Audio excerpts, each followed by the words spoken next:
ଯେତେବେଳେ ଚାହିଁବେ ସେ ମହିଳା ତୁମକୁ ଦବ। ମିଳନ ପାଇଁ ରାତି ଦିନ ଘରକୁ ଡାକିବ। ଆଜି ରାତିରେ ବିଛଣାରେ ଶୋଇକି ଏହି ମନ୍ତ୍ରକୁ 3 ଥର ପଢ଼ି ଦିଅନ୍ତୁ। ତାପରେ ଦେଖିବେ କିପରି ସେ ମହିଳା ତୁମ ପାଖକୁ ଆସିବା ପାଇଁ ବାଧ୍ୟ ହେବ। ଯାହା ଚାହିଁବେ ତାହା କରିବ।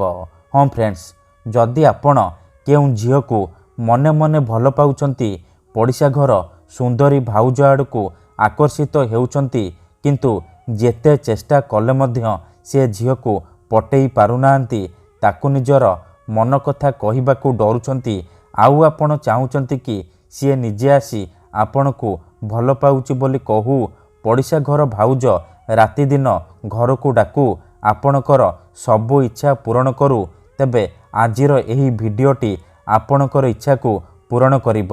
କାହିଁକି ନା ଆଜିର ଏହି ଭିଡ଼ିଓଟିରେ ମୁଁ ଆପଣଙ୍କ ପାଇଁ ଏମିତି ଏକ ମହାଶକ୍ତିଶାଳୀ ବଶୀକରଣ ନେଇ ଆସିଛି, ଯାହାକୁ ଆପଣ କରିଦେଲେ ନିଜ ପସନ୍ଦର ସୁନ୍ଦରୀରୁ ସୁନ୍ଦରୀ ଝିଅକୁ ମୁହୂର୍ତ୍ତକ ଭିତରେ ପଟେଇ ପାରିବେ। ବିବାହିତା ମହିଳାଠାରୁ ନିଜର ମନ ମୁତାବକ କାମ ହାସଲ କରିପାରିବେ। ଏହି ବଶୀକରଣ କରିବା ପାଇଁ ଆପଣଙ୍କୁ କୌଣସି ପ୍ରକାର କଷ୍ଟ କାମ କରିବାକୁ ପଡ଼ିବନି କିମ୍ବା କିଛି ବି ପଇସା ଖର୍ଚ୍ଚ କରିବାକୁ ପଡ଼ିବନି।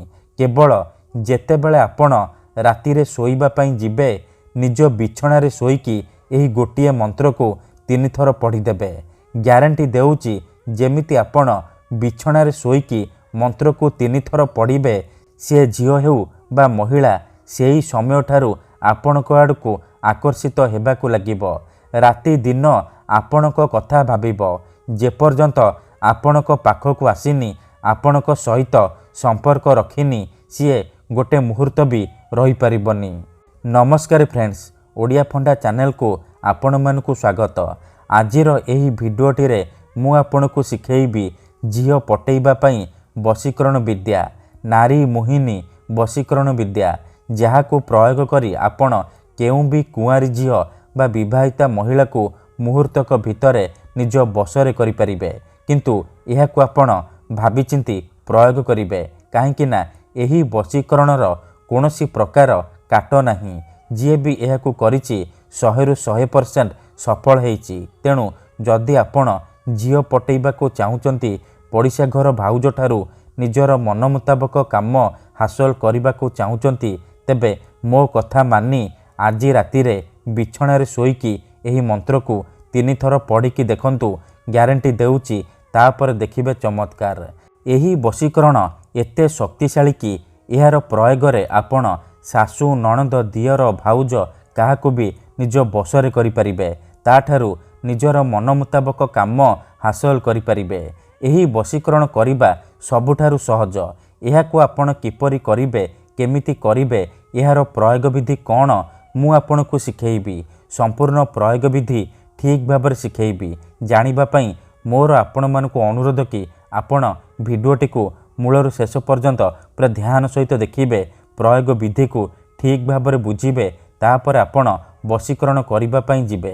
କାହିଁକି ନା ଅଧାରୁ ଛାଡ଼ିକି ପଳେଇଲେ କିମ୍ବା କାଟି କାଟି ଦେଖିଲେ ଆପଣ କିଛି ବି ବୁଝିପାରିବେନି। ପରେ ଆପଣ କମେଣ୍ଟ କରିବେ, ଗୁରୁଜୀ ଆପଣଙ୍କର ବଶୀକରଣ କାମ କରୁନି। ତେଣୁ ମୋର ଆପଣମାନଙ୍କୁ ଅନୁରୋଧ କି ଆପଣ ଭିଡ଼ିଓଟିକୁ ପୁରା ଧ୍ୟାନ ସହିତ ଶେଷ ପର୍ଯ୍ୟନ୍ତ ଦେଖନ୍ତୁ, ପ୍ରୟୋଗ ବିଧିକୁ ଠିକ୍ ଭାବରେ ବୁଝନ୍ତୁ, ତାପରେ ଆପଣ ବଶୀକରଣ କରିବା ପାଇଁ ଯିବେ। ବଶୀକରଣ କରିବା ପୂର୍ବରୁ ଆଉ ଗୋଟିଏ ଛୋଟିଆ କଥା ମନେ ରଖନ୍ତୁ। ମନ୍ତ୍ର, ତନ୍ତ୍ର, ଯନ୍ତ୍ର, ବଶୀକରଣ ଇଏ ଏମିତି ସେମିତି କାମ କରେନି। ମନରେ ସମ୍ପୂର୍ଣ୍ଣ ବିଶ୍ୱାସ, ନିଷ୍ଠା ଆଉ ଏକାଗ୍ରତାର ସହିତ ଆପଣଙ୍କୁ ଏହି ବଶୀକରଣ କରିବାକୁ ପଡ଼ିବ। ତେବେ ଯାଇ ମୁଁ ଆପଣଙ୍କୁ ଗ୍ୟାରେଣ୍ଟି ଦେଉଛି, ଆପଣ ଯାହାକୁ ଚାହିଁବେ ତାକୁ ନିଜ ବଶରେ କରିପାରିବେ। ମୁହୂର୍ତ୍ତକ ଭିତରେ ନିଜ ଆଡ଼କୁ ଆକର୍ଷିତ କରିପାରିବେ। ଠିକ୍ ଅଛି। ତେଣୁ ଯଦି ଆପଣ ସୁନ୍ଦରୀରୁ ସୁନ୍ଦରୀ ଝିଅକୁ ପଟେଇବାକୁ ଚାହୁଁଛନ୍ତି, ପଡ଼ିଶା ଘର ସୁନ୍ଦରୀ ଭାଉଜକୁ ପଟେଇବାକୁ ଚାହୁଁଛନ୍ତି, ତେବେ ମୋ କଥା ମାନି ଆଜି ରାତିରେ ବିଛଣାରେ ଶୋଇକି ଏହି ମନ୍ତ୍ରକୁ 3 ଥର ପଢ଼ିକି ଦେଖନ୍ତୁ। ତାପରେ ଦେଖିବେ କିପରି ସେ ଝିଅ ପଟିଯିବ। ପଡ଼ିଶା ଘର ଭାଉଜ ଫୋନ୍ କରିକି ଘରକୁ ଡାକିବ, ଯାହା ଚାହିଁବେ ତାହା କରିବ। ଏହି ବଶୀକରଣ ବିଧିକୁ ଆପଣ କେଉଁ ବି ବାରରେ କରିପାରିବେ, କିନ୍ତୁ ଯେବେ ବି ଆରମ୍ଭ କରିବେ ସେହି ଦିନଠାରୁ ଲଗାତାର 3 दिन पर्यंत आपण रातिरे शोइबा पूर्वरु बिछणारे शोइकी एही मंत्र को 3 थर लेखाएं पढ़िबे। मनेकर आपण शुक्रवार एही वशीकरण को करिले शुक्रवार शनिवार आ रविवार 3 दिन पर्यंत आपण रातिरे शोइबा पूर्वरु बिछणारे शोइकी एही मंत्र को 3 थर लेखाएं पढ़िदेबे। विधिटी करिबा पूर्वरु भल भाबरे हाथ गोड़ मुह धोईकी सफा वस्त्र पिंधिकी आपण निजर बिछणा उपरे शोई पड़िबे। तापरे निजर डाहाण हाथ को छाती उपरे रखिबे आउ आखि बंद करिकी सेई झियो बा महिला को मने मने भाबिबे। तार मुह को निज मनरे भाबिबे। तापरे एही मंत्र को 3 थर पढ़िबे। ओम नमः कामाख्या देवी आमुकं मे वश्यम कुरु कुरु फट स्वाहा। एही मंत्र को आपण 3 थर पढ़िबे। आमुकं जगार आपण सेई झियो बा महिलार नाम कहिबे जहाको आपण निज बसरे करने को चाहूँगी। मंत्र को 3 थर पढ़ी सारिबा परे छाती उपरु हाथ को काढ़िबे आउ छाती रे गोटिए थर फुंकी देबे। एतिकी करि सारिबा परे आपण सोई पड़िबे। मन रखंतु प्रथम दिनरु ही प्रभाव पड़िबा आरंभ होइजिब। से झियो हेउ बा महिला आपणक आड़कू आकर्षित हेबाकू लागिब।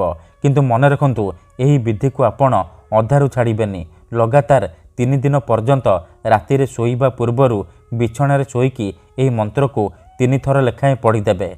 ग्यारंटी देउची जेउ झियो पटु नथिला से झियो पागेली परी आपण को भल पाइब। पड़िशा घर सुंदरी भाउज हाथ धरी रूम को डाकिब जहा चाहिए ताहा करिब। मु आपण को आउ थरे कहि रखुची मनरे कोनोसी खराब उद्देश्य किंबा कोनोसी खराब काम पई आपण एही वशीकरण को प्रयोग करिबेनी। धन्यवाद।